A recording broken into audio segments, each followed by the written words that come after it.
Salut, c'est Seb. Alors aujourd'hui, eh bien, tu le vois sans doute derrière moi, il y a un grand sapin de Noël. Je suis toujours à Bangkok du coup, c'est pas forcément évident de la savoir. On est toujours en plein milieu des fêtes.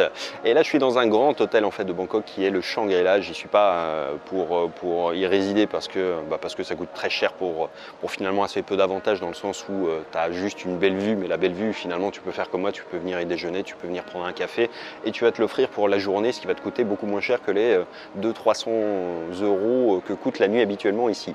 Mais bref, petit aparté, je voulais faire juste une petite vidéo aujourd'hui pour te parler des bonnes raisons pour lesquelles tu voudrais pouvoir t'installer à Bangkok et ce que tu peux y faire surtout. Alors ce qu'il faut savoir, c'est que Bangkok, c'est déjà une ville qui est gigantesque, quoi. Quand tu viens de Paris, par exemple, Paris c'est plus petit que Bangkok. Et donc, si tu arrives d'une grande ville, c'est certainement plus facile de s'acclimater, enfin tu vois, de faire un passage en douceur par une grande ville comme ça.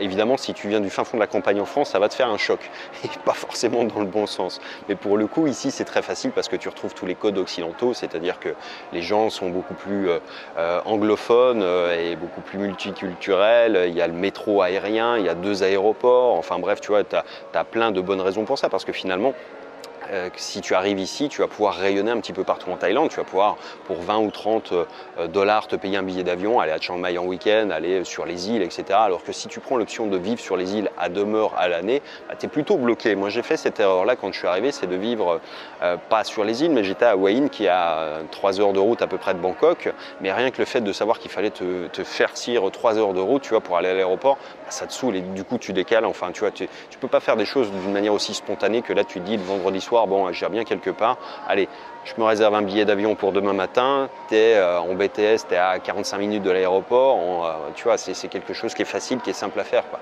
Donc c'est quelque chose qui est pratique pour ça.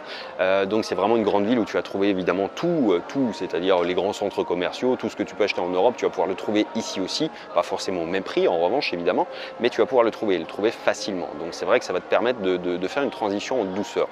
Après, de l'autre côté, c'est une ville qui est intéressante si tu cherches un travail. Mais attention, je ne te dis pas de chercher un boulot, tu vois, par exemple de serveur ou de cuisinier, ça il y en a des tonnes et c'est une excessivement mauvaise idée parce qu'ils ne recherchent pas des gens de ce profil-là. Mais en revanche, si tu, je ne sais pas si tu es développeur, si tu es graphiste, si tu es dans des métiers un peu comme ça, tech, il y a beaucoup plus de chances que tu trouves facilement un job. Mais là encore, je ferai une vidéo là-dessus, mais je pense que c'est intéressant de trouver avant d'arriver parce que c'est beaucoup plus simple, enfin pour des raisons de visa aussi.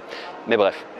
Donc voilà, non, c'est une ville où tu vas pouvoir facilement aussi te créer un réseau, c'est-à-dire qu'il y a plein d'expatriés, il y a plein de gens qui sont là pour le business, il y a plein de gens qui bossent sur le net, qui sont installés plus à Bangkok qu'ailleurs. Après, à Chiang Mai, il y a beaucoup de monde aussi, mais c'est pas forcément des gens super pointus. Enfin, tu as une grosse communauté de gens qui bossent sur le net, mais qui sont quand même un peu à la cool, c'est-à-dire que Chiang Mai, ça te porte pas vraiment vers le truc où tu as envie de tout défoncer, alors que Bangkok, tu vois, le rythme de la vie, le coût de la vie aussi, qui est à peu près 1,5 fois supérieur minimum par rapport à Chiang Mai, ça te force à faire plus de choses, ça te force à rencontrer des gens qui sont d'autres niveaux. Bref, tu vois, il y a un écosystème qui est différent vraiment, ça ne vit pas au même rythme du tout. Chiang Mai, c'est bien, mais c'est lent, quoi. Enfin, c'est bien d'être lent de temps en temps, mais ça dépend de tes projets, c'est un peu ça aussi. Donc Bangkok, c'est pas fait pour tout le monde en réalité.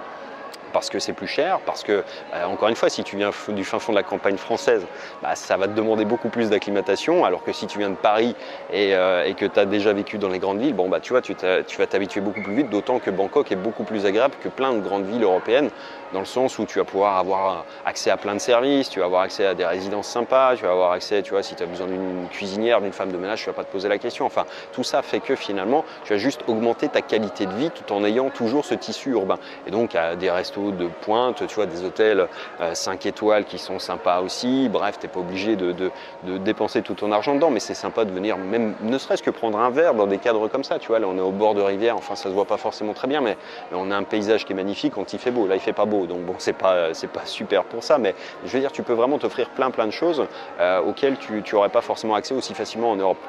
Au-delà de ça, une fois que tu es à Bangkok, encore une fois, le gros intérêt, c'est que tu peux rayonner.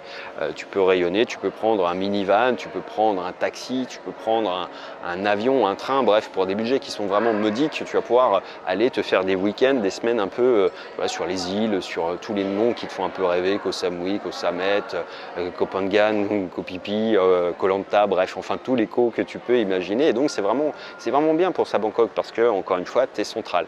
Après, l'inconvénient, c'est que tu as effectivement, faut être urbain. Moi j'aime bien la variété, c'est-à-dire je ne peux pas vivre ici en permanence, j'aime bien y être, j'aime bien surtout le grand, tu vois, le grand écart qui est de passer du Cambodge profond et d'arriver ici. C'est deux exemples extrêmement opposés où il n'y a vraiment rien de commun. Et c'est ça qui est marrant, c'est la variété finalement. Alors je ne sais pas comment tu es toi, mais si ça t'intéresse, eh bien je t'ai préparé un petit document qui te donne un petit peu les différents budgets pour t'installer à Bangkok, ce que tu vas pouvoir faire, ce que ça coûte d'avoir un appartement, etc. J'ai déjà fait une vidéo à ce sujet-là, mais j'avais fait un document qui est beaucoup plus complet. Et si ça t'intéresse, eh bien, je te mets tous les liens dans la description pour que tu puisses le télécharger. Bref, je te dis à très bientôt dans la prochaine. Je vais déjeuner. Ciao, ciao.